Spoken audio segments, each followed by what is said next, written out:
All right, we got a new belt and spark plugs for Chris's car. I'm gonna go ahead and just do the belt, make sure it fits. I'll do the spark plugs later. Then we got that Demon carburetor, and here's Austin's new drag car and these tires. We don't know much about this build, but it's got the cast iron heads on it, aluminum intake, the Performer EPS. I've never heard of that. And so Chris had a flamethrower coil and ignition module in his distributor, since he's 6AL programmable. We're gonna put that stuff on his car. We're gonna put that Demon carburetor on there, and then we're gonna put Chris's nitrous kit on here too. I guess Austin's gonna buy that from him, and because Chris has a kit that's coming that sprays up to 500 shot, so that's what's going on his. And we're going to put a 300 shot on it when he comes down the last day of September, October the 1st, that weekend, and we're going to run 9, son. But we're going to try to do something with this. I think eventually he's going to go with a 383 with aftermarket heads and stuff like that, but we're going to get this one running first. It's got a 700 R4 transmission in it, and I don't know much about the motor. It's supposed to be a 383, and it's got them cast iron heads on it, and I don't know what the cam is, but it's got a little cam in it. But yeah, Austin, be ready. He's got the Mustang too, the Mustang with a blower on it, supercharger, whatever you want to call those things.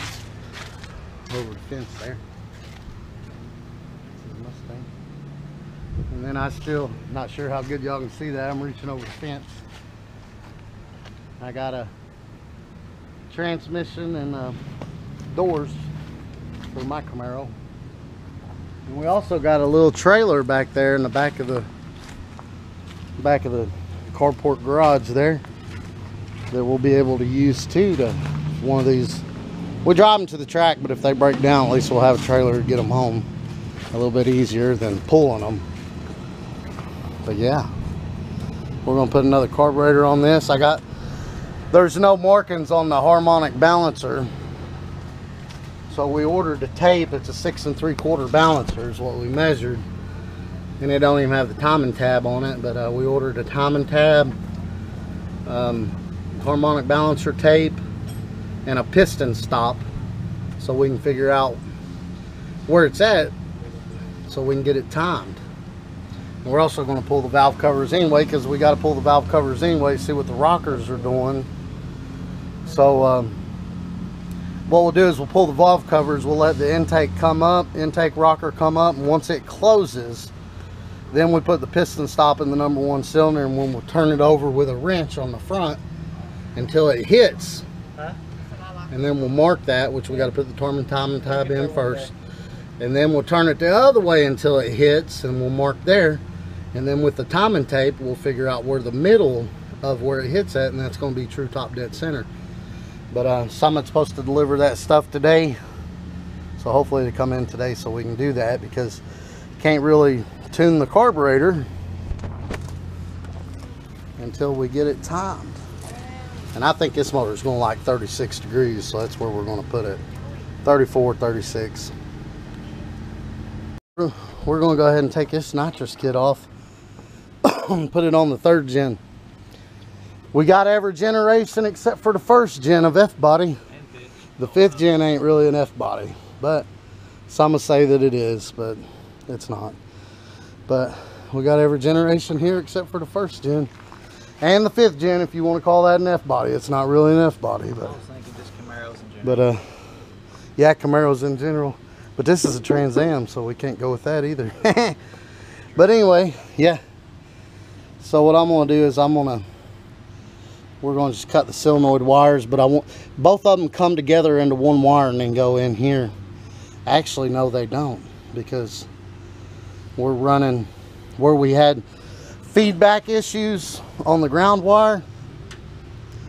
We ran one to channel 1 and one to channel 2, so I'm just going to find where he cut these wires at, because Chris did that part.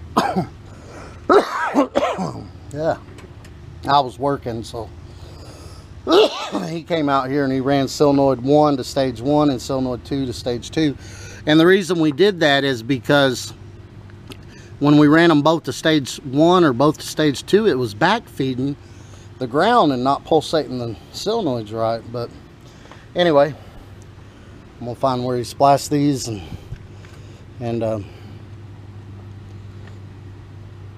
cut them, and then we're gonna pull that off and put it on the 3rd gen.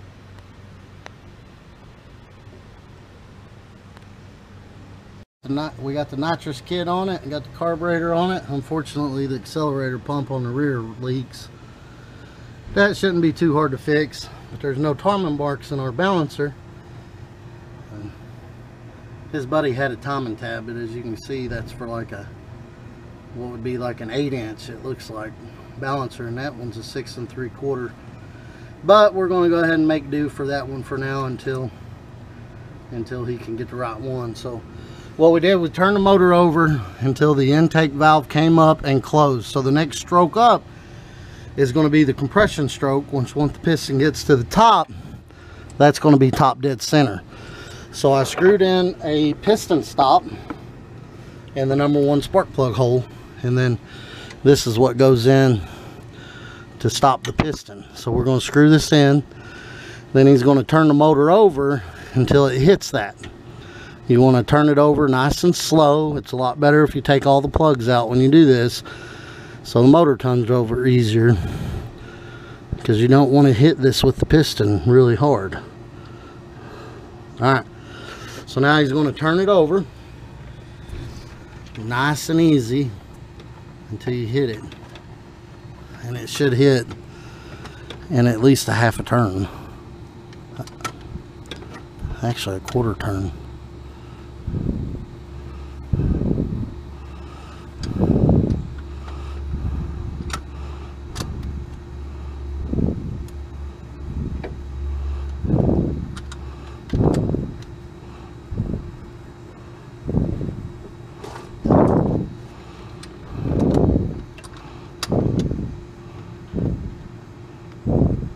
Alright, so it hit. So now what we're going to do is we're going to take a marker and mark right on the balancer where the zero's at. I'm not sure if you can see that or not, but we marked it right on 0. We cleaned the balancer up good, and we marked it right on 0. So now what we got to do is turn the motor back the other way until it hits again, and then we make another mark, and then we measure in between those marks. In the middle is going to be top dead center. Now here's the rough spot when you don't take your spark plugs out and the motor's hard to turn over. Sometimes you'll break your nut loose. But now, I mean, it's not good to take this out and turn it over past it and then come back, because we need this to stay exactly where it was, because that's going to give you a good measurement. If you take it out and put it back in, it might change it. So that's why you want to go all the way back around the other way. So that's what we're going to do now. Let's go back the other way. So as I expected, with spark plugs in it, you're not able to turn it backwards by the bolt on the front of there, because you just got too much pressure built up in the motor with the spark plugs in it. So we're going to take the plugs out, and that Edelbrock carburetor was running way too fat. Look at that. Them plugs will probably need changed. They might be carbon fouled. But on a plus note, this motor is stupid easy to get to the spark plugs. Stupid easy. Jesus, look at that. Front one ain't over here with the rear one.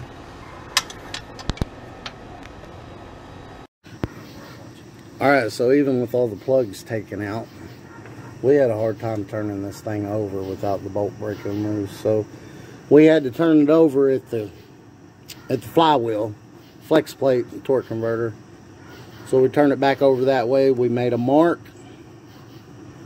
Actually, it was right at the 0 mark on the balancer. So obviously the mark on the balancer isn't right. But anyway, you know that groove on the balancer, it's supposed to be the 0 mark. But anyway, so now we're measuring in between our two marks where we turned it forward. It hit the piston stop. We put a mark on right at the 0 tab, which is that big red tab. We got it set on the 0 mark. So we put a mark on the balancer right there, and then we turn the motor over the other way until the piston stop hit the piston. We made another mark, and then we took a tape we took our timing tape and measured in between those, and we came up with 51. So 25.5. We're going to make another mark, and that's going to be our top dead center.